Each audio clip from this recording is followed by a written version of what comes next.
बच्चों, आज हम क्लास 9 में अध्याय 18 उत्पादन कैसे होता है। जैसे भी कोई भी शहर को हमको आगे बढ़ाना है, विकसित करना है, वृद्धि करना है, तो सबसे पहले हमको क्या क्या चीज़ की जरूरत पड़ती है? भूमि, श्रम, पूंजी और उद्यमिता, साहस, ताकि उत्पादन आगे बढ़ सके। ये हमारे क्या है, प्रक्रिया के प्रमुख 4 अंग है। साथ ही हमको आर्थिक अवधारणाएं कैसी होनी चाहिए, प्रयोग क्या करना है, अर्थ क्या होना चाहिए। सामान्य तौर पर श्रम का आशय है शारीरिक मेहनत।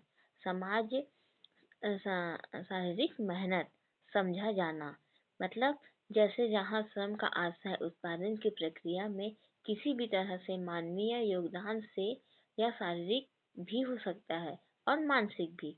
जब तक हमारी योग्यता शारीरिक भी सही रहेगा और मानसिक स्थिति भी सही होगा, तभी तो हम उत्पादन सही ढंग से कर पाएंगे और सही पूंजी, श्रम और भूमि को जरूरत के समय अच्छे से उपयोग कर पाएंगे। जैसे कि इस अध्याय में हमने 4 आर्थिक अवधारणा को डिटेल में समझेंगे। जैसे कि इस बार बातचीत करेंगे कि इन कारकों का उपयोग उत्पादन कैसे होता है, मतलब कैसे उत्पादन किया जाता है, उत्पादन की प्रक्रिया में किस कारक से क्या मिलता है, या इससे तय भी होता है कि जहाँ उत्पादन क्रिया जहाँ हो रहा है वहाँ की सामाजिक व्यवस्था कैसी है, श्रम करने वाले को कितना मिलता है श्रम, है ना। जैसे व्यवस्था है उस हिसाब से उसको श्रम भी मिलना चाहिए, ताकि उसका उत्पादन भी अच्छे से हो सके और संग्रहण करने के लिए भी आगे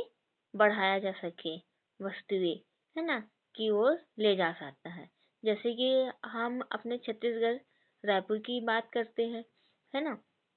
उदाहरण के लिए शिक्षकों उदाहरण के लिए हम समझते हैं एक बढ़ता हुआ शहर, जैसे कि रायपुर।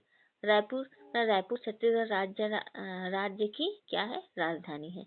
रायपुर जिले की मुख्यालय सन 2000 में छत्तीसगढ़ का एक अलग राज्य बनने के बाद यह छत्तीसगढ़ की राजधानी बन गई। इसके बाद रायपुर तेजी से बढ़ा और सन 2011 में भारत के महानगरों में शामिल हो गया। कब? सन 2011 में महानगरों में शामिल हो गया। धीरे धीरे राज्य के विभिन्न भागों में खनिज भंडार और वन्य संसाधनों का मौजूदगी और इन शहरों में औद्योगिक का विकास को बढ़ावा दिया गया। रायपुर शहर में और रायपुर के आसपास के इलाकों में भी स्टील, सीमेंट व उत्पादन करने के लिए कई महत्वपूर्ण उद्योग खोले गए। रायपुर न केवल बिजली का स्टील का क्षेत्रीय केंद्र है, बल्कि भारत के बड़े बाजारों का भी केंद्र है, एक स्थान है जो छत्तीसगढ़ के विशाल वन क्षेत्र पर रायपुर की उपज में एक प्रमुख व्यापार केंद्र भी है ना। रायपुर भारत का एक मध्य पूर्व क्षेत्र में एक महत्वपूर्ण व्यवसायिक केंद्र के रूप में विकसित हो चुका है। कौन? रायपुर, हमारा छत्तीसगढ़, है ना, जो हमारी राजधानी है।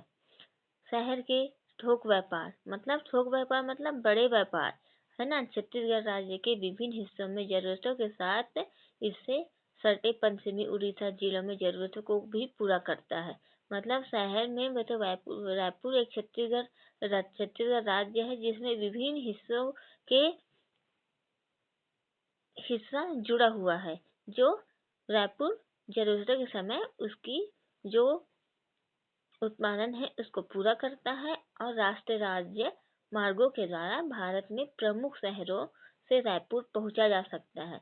और जैसे कि मुंबई को कोलकाता से जोड़ने वाला राष्ट्रीय मार्ग क्रमांक 53 रायपुर से होकर गुजरता है। राष्ट्रीय राजमार्ग क्रमांक 30 के जरिए भी रायपुर विशाखापट्टनम से भी जुड़ा हुआ है। और इससे अन्य शहर जैसे भोपाल हो गया, नई दिल्ली हो गया, मुंबई, भुवनेश्वरी, नागपुर भी सड़कों में रेल मार्ग द्वारा रायपुर के से जुड़े हुए हैं। इससे पिछले 15 सालों के दौरान ग्रामीण इलाकों में बहुतायत लोगों को शहर की मौजूद कारखानों और कार्यालयों में काम करने और कई प्रकार के शहरी नौकरियों के लिए रायपुर शहर उसके आसपास के कस्बों, गांवों की ओर आए। और भौगोलिक स्थिति में सड़क की सुविधा बनी, मूलभूत सुविधाएं उपलब्ध कराया गया, रायपुर शहर की ओर आने की प्रेरित किया गया। और राष्ट्रीय छत्तीसगढ़ के नक्शे मतलब मैप के रायपुर को शहरी आबादी के चारों ओर उद्योग और बाजार की सामाजिक सेवाएं केंद्र फैल गए और मानचित्र में उत्तर दिशा में औद्योगिक क्षेत्र के केंद्र जहाँ छोटे हो गए मंझोले मतलब छोटे भी है मझले भी है और बड़े उद्योग की इकाइयां भी शामिल किया गया और यहाँ उद्योग के नियोजित मतलब कोई भी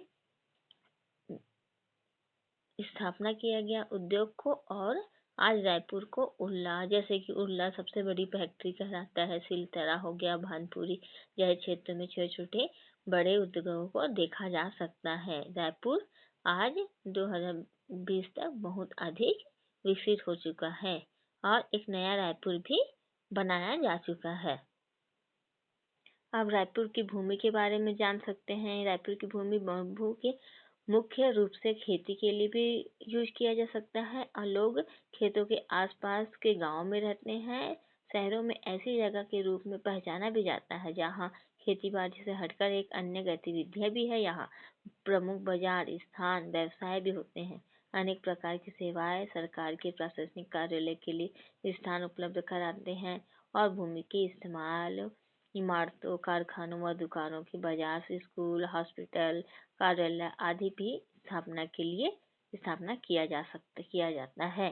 शहरी क्षेत्रों के रहने के लिए आवश्यक कई तरह की सेवाएं जैसे सड़कें, पानी का वितरण, बिजली, बस, यातायात साधन आदि सरकार द्वारा उपलब्ध कराए जाते हैं और इन इलाकों में केवल सरकार की सेवा प्रदान करने वाली होती है और जबकि अन्य इलाकों में निजी कंपनियां भी सेवाएं प्रदान कर रही है। कहा रायपुर जैसे शहर की भूमिका। इस डायग्राम से आपको मालूम चलेगा कि रायपुर की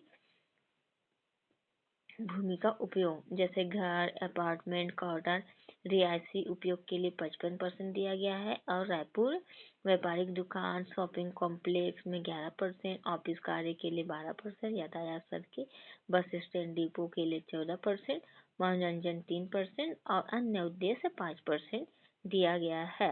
और जैसे कि शहर में कुछ भवन के उपयोग भी मालिकों के द्वारा स्वयं के लिए किया जाता है और अधिकार से किराए में भी दिया जा सकता है। इस भवनों को किराए इलाकों में उपलब्ध सुविधाएं भी अनुसार अलग अलग सुविधाएं उपलब्ध किया गया है और अलग अलग दुकान के किराए भी लेते हैं। और शहरों के शॉपिंग कॉम्प्लेक्स हो गया, मॉल हो गया, प्रमुख बाजार या दुकानों का किराया भी ज्यादा है। अच्छा, दूसरी ओर कार्य और स्वरोजगार चलाने वाले लोग भी यहाँ हैं जिसके जरिए धंधा करते हैं और खुद की किराए भी लिए जाते हैं। कुछ ऐसे लोग भी होते हैं जो सड़क किनारे बैठकर सामान बेचते हैं, किराए पे दुकान नहीं ले सकते। स्वरोजगार के लगे कई लोग सामान बेचने के लिए ठेले में इस्तेमाल करते हैं। अपना धंधा करने के लिए दुकानों और सड़क किनारे स्थित जगहों के लिए लोगों की काफी होड़ होती है और बाहर भी जमीन के वितरण समान के रूप में अनुकूल नहीं होती। इसलिए बाहर से विकास की योजना बनाने के लिए इस बात का ध्यान रखना चाहिए और सभी स्वरोजगार व आवास के लिए जमीन उपलब्ध किया जा सके ऐसा सरकार को उपलब्ध कराना चाहिए। जैसे कि अब श्रम मतलब लेबर, जैसा कि हमने पूरे अध्याय में देखा है कि भूमि आजीविका का एक महत्वपूर्ण योग है ना, स्रोत है, योग है। यह ना केवल वस्तुएं एवं सेवाओं को उत्पादन के लिए आवश्यक है बल्कि रहने के लिए भी जरूरी होता है। और अगर आपके आसपास कोई मकान नहीं है और परिवार कहाँ निवास करेगा, हो सकता है कहीं परिवार के लिए किराए का घर रहना ना पड़े।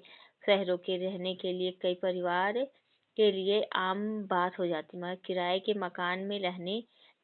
मकान के लिए आपको अपनी आमदनी के हिस्से के किराए के रूप में खर्च करना पड़ता है। और रायपुर की बस्तियों में रहने वाले परिवारों को केवल 20% हिस्सा ही पट्टे और राज्य सरकार द्वारा जारी किए गए एक कानूनी दस्तावेज मतलब एक पट्टा मिल पाता है जो भूमि की असली मालिक को जारी किया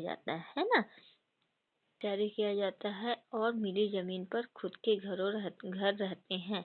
अन्य नागरिकों की तरह झुग्गी रहने वाले लोगों को बुनियादी सुविधाएं जैसे पीने का पानी, साफ सफाई, माल निकासी, सार्वजनिक स्वास्थ्य केंद्र और हाई स्कूल की जरूरत पड़ती है। जैसे कि ये डायग्राम है रायपुर के कम आय वाले परिवारों के व्यवसाय आधारित वितरण, है ना। रेड में क्या लिखा है? अकुशल सेवा कर्मचारी। ब्लू में कुशल एवं कर्मचारी, कुशल सेवा कर्मचारी। औद्योगिक कामगार पीला कलर, मतलब कितना परसेंट कम है ना। सबसे व्यवसाय मालिक, व्यवसाय का मालिक, और कितना है? अकुशल सेवा कर्मचारी में अकुशल लोग मतलब जो अधिक से अधिक काम ना कर सके, है ना, अकुशल हो जाते हैं, नाकामयाब होते हैं, जो सबसे ज्यादा परसेंट है ना। कितना? 55%। सबसे ज्यादा है व्यवसाय मालिक, बस 9%। और औद्योगिक कामगार है 70%। और कुशल सेवा कर्मचारी, कुशल मतलब जो सेवा कर्मचारी सरकार के जरिए काम कर रहा है, वो क्या है? 90%, है ना। अब जैसे शहर के मजदूर एवं रायपुर के उदाहरण हम आगे देखते हैं अगला टॉपिक में, पार्ट 2 में।